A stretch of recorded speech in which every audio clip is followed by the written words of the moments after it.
Prošli tjedan počeli smo govoriti o suzama koje život znače. Ja sam naivno pomislio da će se poruka moći zaključiti u jednoj nedjelji, na jednome bogoslužju, da kako malo sam se preračunao, a sve mi se čini da neće niti danas, već izvjesno je, da se ispravim, da će i biti i drugi i treći dio po Gospodnjoj milosti. Suze sućuti i prijateljstva. Najprije suze sućuti, a onda kasnije i prijateljstva, odnosno nepatvorene ljubavi u Kristu Isusu.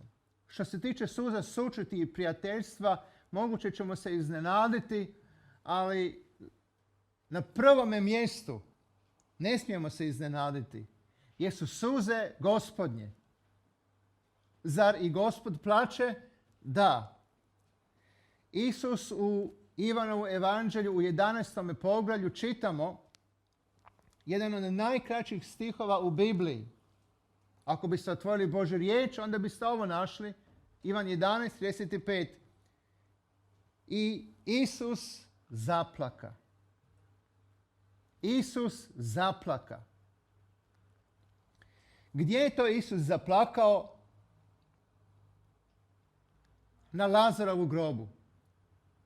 Evanđelje po Ivanu 11. poglavlje da kako uvijek nas asocira na događaj Lazarove smrti i njegova podizanja iz mrtvih u život.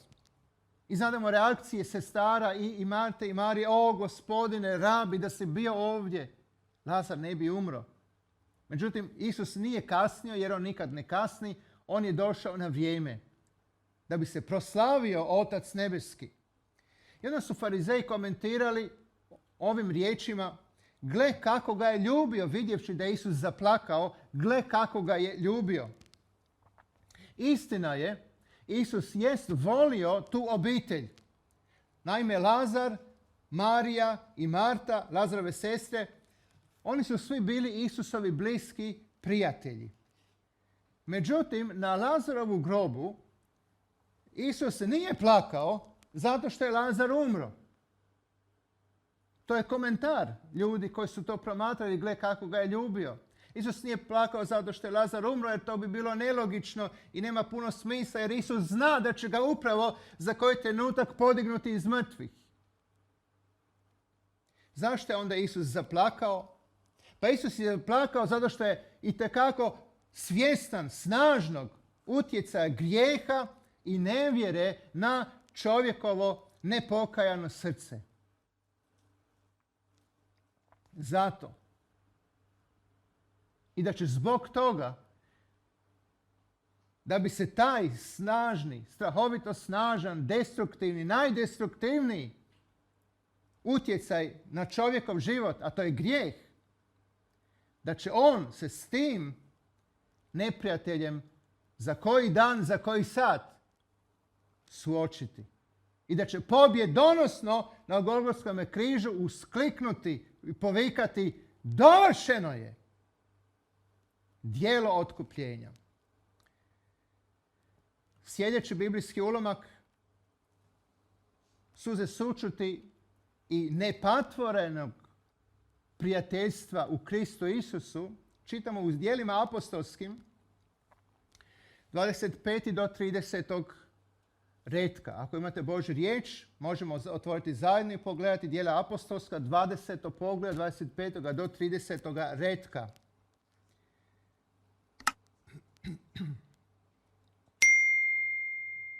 Zanimljive su ove kategorije, zar ne? Djela 20, 25 do 30. Ovo se događa u prigodi rastanka, i kasnije će biti rastanak ovdje apostola Pavla od efeških starješina, pa onda specifično rastanak njegov od Timoteja. Ali čujmo riječ Gospodnju, djela 20, 25 do 30. retka. I sad evo znam, riječi su apostola Pavla, nećete više vidjeti lica moga, svi vi posred kojih prođoh propovjedajući kraljevstvo. Zato vam ovaj dan današnji jamčim, čist sam od krvi sviju, jer nisam propustio navijestiti vam ništa od sveg nauma Božjega. Kako važna i snažna izjava. Čist sam od krvi sviju vas, jer nisam propustio navijestiti vam sve od nauma Božjega. I onda veli da je naputak i onda upozorenje i hajdemo doći do tih suza. Pazite na sebe, veli on starješinama, i na sve stado u kojem vas Duh Sveti postavi nadglednicima. Prebogat je ovo tekst, usput da velim, on se može dubinski analizirati. Jedna predivna egzegeza ovoga teksta, cijela propovjed samo na ove stihove, kao i na sve druge stihove koje inače čitamo vezano na ovu temu. Dakle, Duh Sveti je njih postavio nadglednicima da pasete crkvu Božju koju steče krvlju svojom. Kako je dragocjena i važna crkva Isusa Krista. Ne, ona nije u vlasništvu čovjeka. Ona je Božja svojina koju je on stekao svojom krvlju. Ja znam, veli dalje Sveti Pavao, znam da će nakon moga odlaska među vas provaliti vuci okrutni, koji ne štede stada, a između vas će samih ustati ljudi koji će iskrivljavati nauk, da bi odvukli učenike za sobom. Zato bdijte, imajući na pameti da sam 3 godine bez prestanka noću i danju sa suzama urazumljivao, naime opominjao svakoga od vas. I onda idemo do 36. stiha. I dalje sam u 20. pogledu, 36. stih kaže, kada im je on to rekao i da ga više neće vidjeti, tada svi briznuše u gorki plač, padoše Pavlu oko vrata, te ga izljubiše zbog riječi da više neće vidjeti njegova lica. Kako upečatljivo, kako dirljivo, kako istinito, kako snažno. Suze sućuti, suze prijateljstva, suze nepatvorenoga, nehinjenoga, nelicemjernoga zajedništva u Kristu Isusu. Više vas neću, dragi moji, veli Pavao, vidjeti, više nećete vidjeti mojega lica. To je to. Ali ostavljam vam ovo u nasljeđe. Ovu riječ, ovu opomenu, ovo upozorenje. Dakle, bio je to naputak efeškim starješinama na rastanku, a upozorenje je prestrašno. Da će doći vuci okrutni, kvazi kršćani, koji ne štede stada. Ljudi će doći i iskrivljavati nauk. Dakle, ono što je on govorio, oni će opovrgavati, nijekati, iskrivljavati riječ Božju i uzrokovati će što? Razdor. Jer će odvoditi ljude za sobom. Iskrivljavati nauk da bi odvukli učenike za sobom. Kako strašno. Ovo proročko upozorenje aktualno je i danas u 21. stoljeću. I onda na ovu istu temu pogledamo skupa 2. Timoteju, 1. pogled 4. redak. Kaže sada Sveti Pavao, obraća se Timoteju mladome i veli, kada se sjetim tvojih suza, zaželim te vidjeti da se napunim radosti, imajući na pameti iskrenu vjeru koja je u tebi, onu vjeru koja je najprije prebivala u tvojoj baki Lojdi i tvojoj majci Euniki, a uvjeren sam i u tebi. Ovdje dakle vidimo te iskrene suze Timoteja u prigodi rastanka od voljenoga apostola. Doista suze rastanka su prisutne. Svatko od nas, pretpostavljam, je iskusio suze rastanka. Osobito su bolne one suze rastanka kada se od neke osobe rastajemo, a znademo da je zauvijek. Naime, ovdje, na ovoj zemlji, mi se više nećemo vidjeti. I zato se na grobnome mjestu plače. Jer se ljudi rastaju od svojih voljenih i svojih najmilijih. Međutim, u nama, u narodu Božjem, postoji ta kršćanska živa nada. Jer znademo da taj rastanak je samo na neko vrijeme. Da ćemo se iznova, slava te Isuse, vidjeti i sresti u slavi neba. Da ćemo iznova, kao narod Božji, kao obitelj Božja, biti svi na okupu. Sljedeća kategorija o kojoj ćemo danas progovoriti jesu suze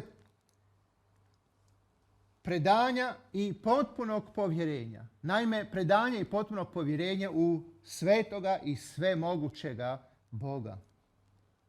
U psalmu, Levit moli, ali u psalmu 42. je poznati taj 42. psalam. Svi poznavatelji psalama znaju što tamo piše. Žedna mi je duša Boga živoga. Upravo tu smo. Psalm 42. kao leitmotiv se ponavljaju te riječi, 3. i 4. stih. Žedna mi je duša Boga živoga. O, kada ću doći, Bože, i lice Tvoje gledati. Jer evo, suze su što kruh moj danju i noću dok me svednevice pitaju me ljudi. Gdje ti je Bog tvoj? Riječ je Gospodnja.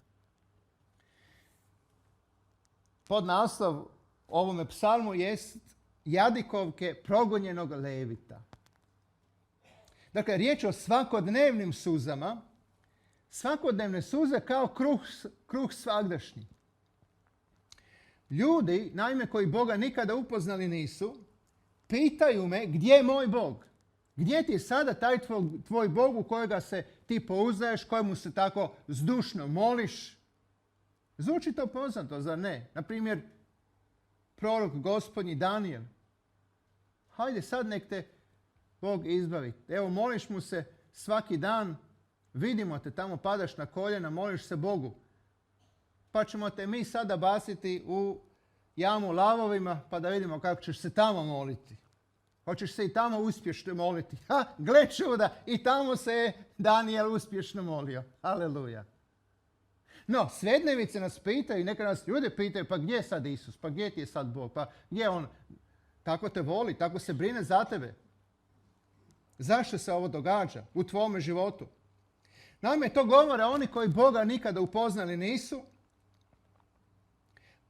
a nas to podsjeća, ove naime riječi podsjećaju na Kristove patnje na Golgotskome križu. Na njegovu golgotsku ljubav. Kako i zašto?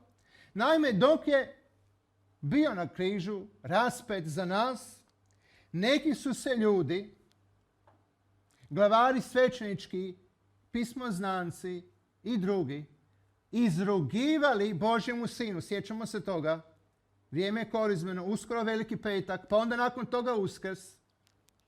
Usudili su se vrijeđati i izrugivati se sinu Božjemu.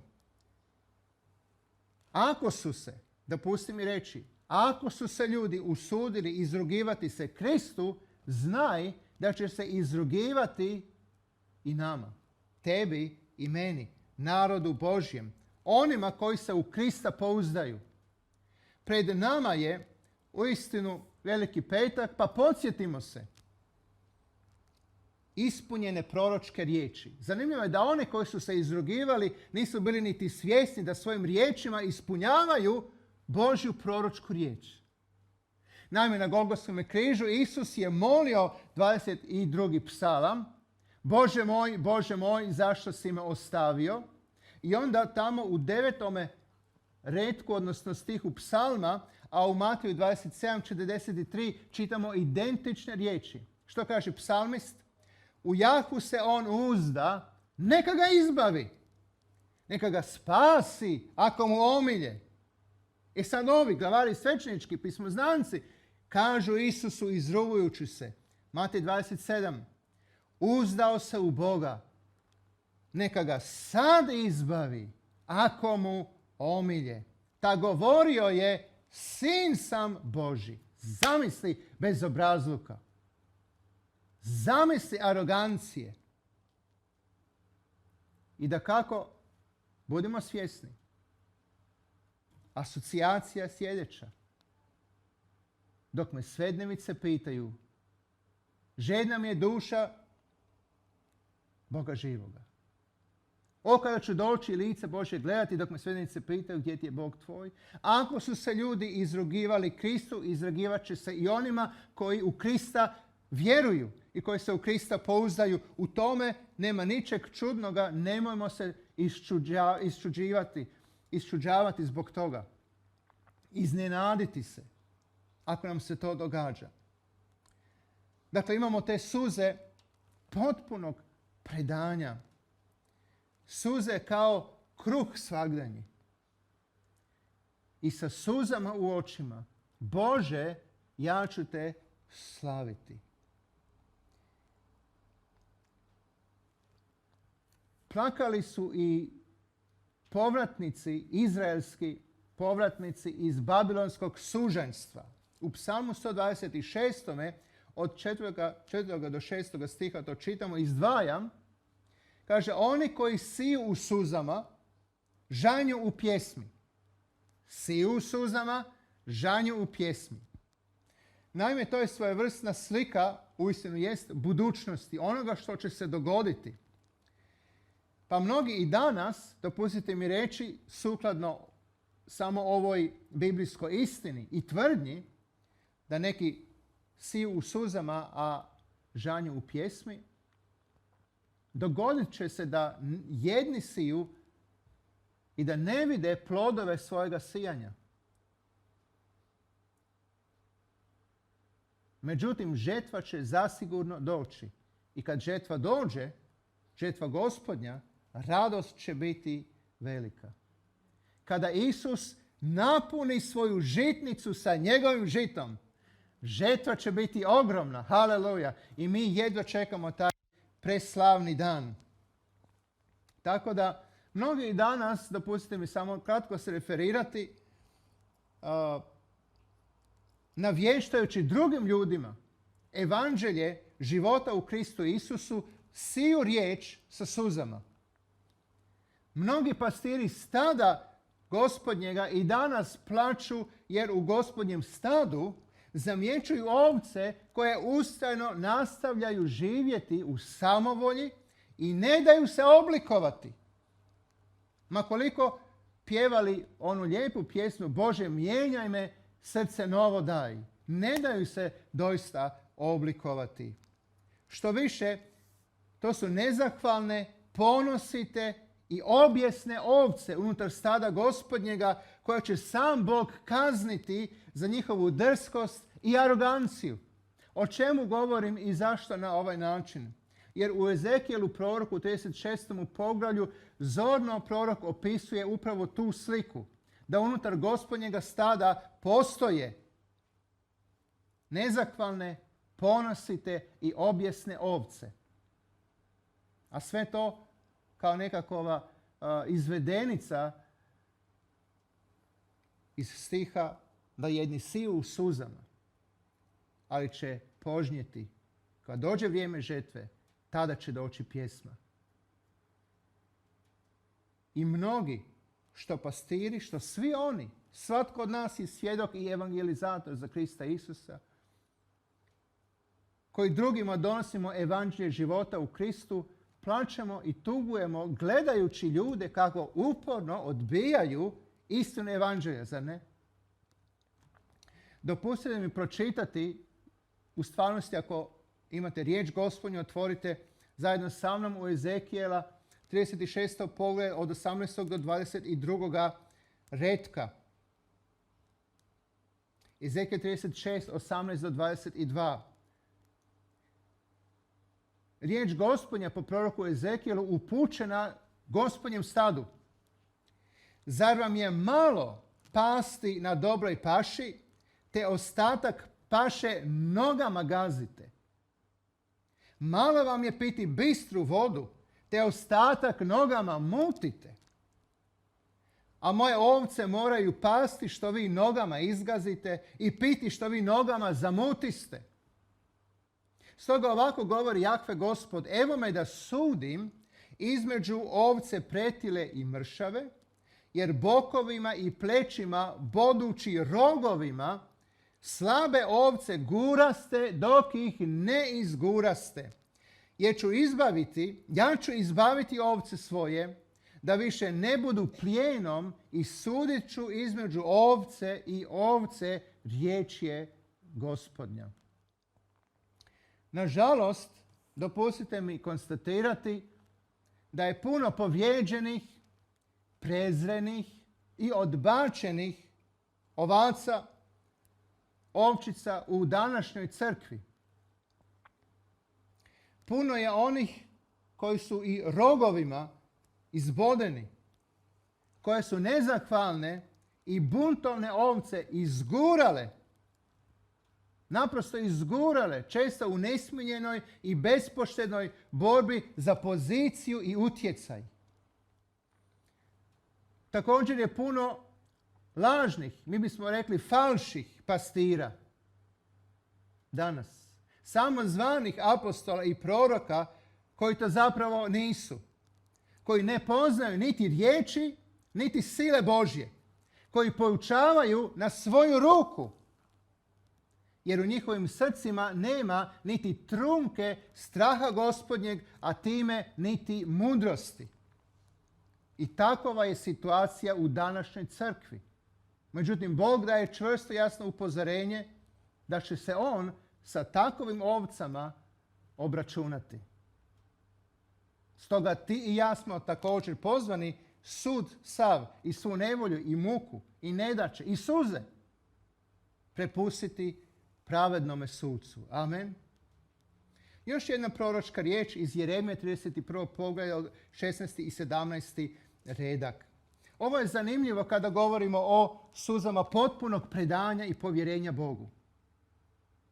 Ja vjerujem da smo, nadam se da je svatko od nas iskusio takav trenutak u svom životu kada je plakao u povjerenju i predanju Bogu. Jer to su suze o kojima govorimo.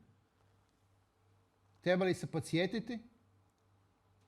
Žedna mi je duša Boga, Boga živoga. Gdje ti je Bog tvoj? Pa zar nas ta situacija ne rasplače? Da. Neka te izbavi, ako si mu mio. Sijanje u suzama, jer ljudi odbijaju riječ, odbijaju opomenu. Doći ćemo do toga iznova podsjetiti se. Spava apostol je plakao zbog tih okolnosti i nad tim ljudima. I onda ovdje u Ezekijelu. Prestani kukati. Ohrabrujuća riječ. Haleluja. Prestani kukati, otari suze u očima. Gospode. Znate onu situaciju kada ti netko nešto kaže, a mi onda odgovaramo toj osobi, lako je tebi reći. I onda? Lako je tebi reći, ne znaš ti kroz što ja prolazim. Međutim, ova riječ dolazi od Gospoda, od našega spasitelja. Otari suze, prestani kukati, otari suze, u očima obriši suze. Kaže, patnje će tvoje biti nagrađene, oni će se vratiti iz zemlje neprijateljske. Govori da kako kontekst je da će se Izrael, oni će otići u izgnanstvo, otići će u Babilon, ali će se vratiti iz zemlje neprijateljske. Stoga Jeremija, plać Jeremin, plače Jeremija, plače. Međutim, Gospod Bog svemoguć, on ga tješi. Kaže, ima nade za tvoje potomstvo. Duhovno govoreći, ima nade za tvoje potomstvo. Za Izraela, riječ je Jahvina, sinovi tvoji vratit će se u svoj kraj. I onda znademo, ta se riječ doslovno ispunila. Ta se riječ doslovno ispunila.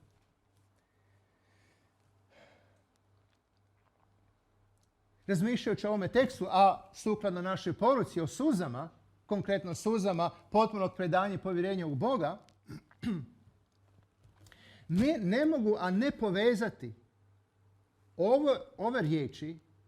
Naime, ima nade za tvoje potomstvo, vratit će se oni, djeca, ne povezati taj izričaj, tu Gospodnju ohrabrujuću riječ sa roditeljima, dragi u Kristu, koji se mole za svoju djecu. Naime, to je u kategoriji zagovorničkih molitava, a osobito ili specifično roditeljskih zagovorničkih molitava. Stoga, dragi roditelju, ovoga jutra ovdje u crkvi, Domu milosti i diljem Hrvatske, tko god i bilo gdje i izvan Hrvatske, lijepe naše, tko god razumio ovu poruku, čuj me, Bog je vidio i tvoje što? Suze. Amen. Sada ih možeš obrisati jer tvoja roditeljska, bilo majčinska ili očinska patnja biti će nagrađena. Smijemo li baš tako doslovno uzeti ovaj stih? Pa smijemo biti ohrabreni sa ovom riječju i reći: Oče nebeski, hvala ti da i za moju djecu ima nade. To apsolutno možemo i smijemo i trebamo moliti i Bogu zahvaljivati. Ima nade, brate i sestro, u Kristu Isusu, ti koji si roditelj, koji si majka i koji si otac, ima nade i za tvoje dijete, za tvoje potomstvo. Tvoj sin, tvoja kćer, amen, može izaći iz svojega Egipta i iz kuće ropstva. Amen, može. Ne jedanput je naš Gospod Bog učinio to. Slobodan i slobodna od svoje ovisnosti, bilo fizičke ili psihičke ovisnosti i ropstva, moguće zbog društveno nametnutih ili samo nametnutih mentalnih utvrda. Mnoga su djeca u ropstvu. Mentalnih utvrda, dakako, ovoga vremena.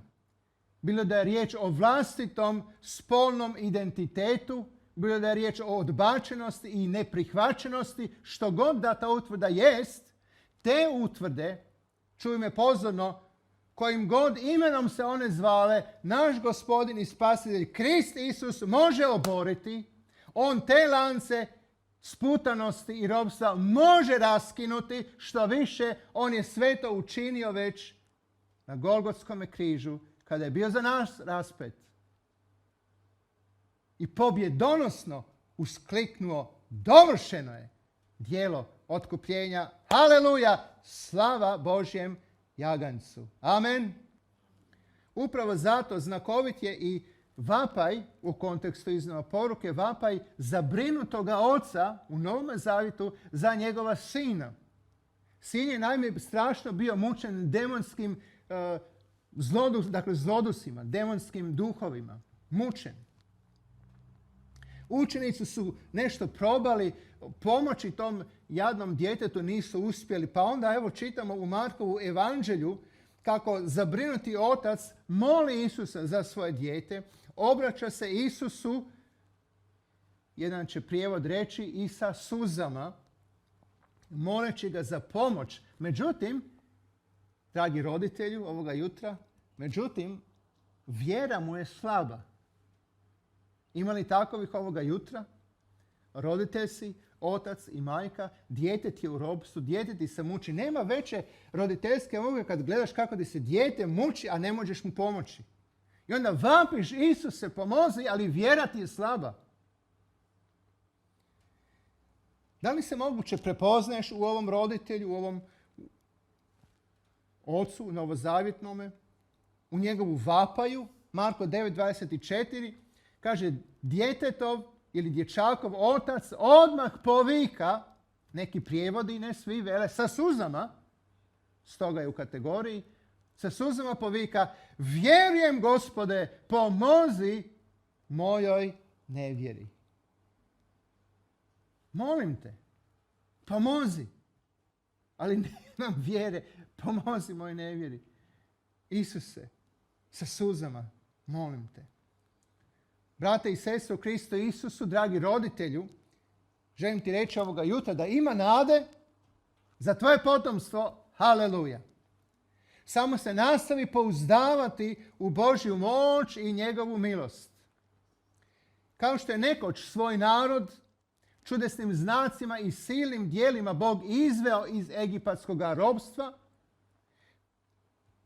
I danas, u ove dane, može našu djecu, našu mladost izbaviti iz suvremene kuće robstva naš svemogući Bog i izvesti ih na slobodu. Amen. Stoga čujmo Isusove riječi. Ako vas, dakle, Sin oslobodi, zbilja ćete biti slobodni. Neka bi ta riječ zvonila u našim srcima, posebice u životima i srcima naših dragih roditelja koji su nam braća i sestre u Kristu Isusu. Neka bi tvoj spasitelj, brate i sestro, tvoj otkupitelj, Isus Krist, donio potpuno oslobođenje tvome djetetu, tvome sinu i tvojoj kćeri. U Galačanima 5. poglavlje 1. stih čitamo: za slobodu, kaže Pavao, Krist nas je oslobodio, a mi sukladno toj biblijskoj istini imamo i pjesmu koju smo pjevali ovoga jutra. Za slobodu Krist nas oslobodi. Više nismo sužnji u jarmu ropstva mi, niti naša djeca, niti naši unuci. Amen. Tako neka bude u imenu Isusa Krista. Kaže dalje pjesma: kličemo sada Božjoj pobjedi, a naša srca odazivaju se tebi.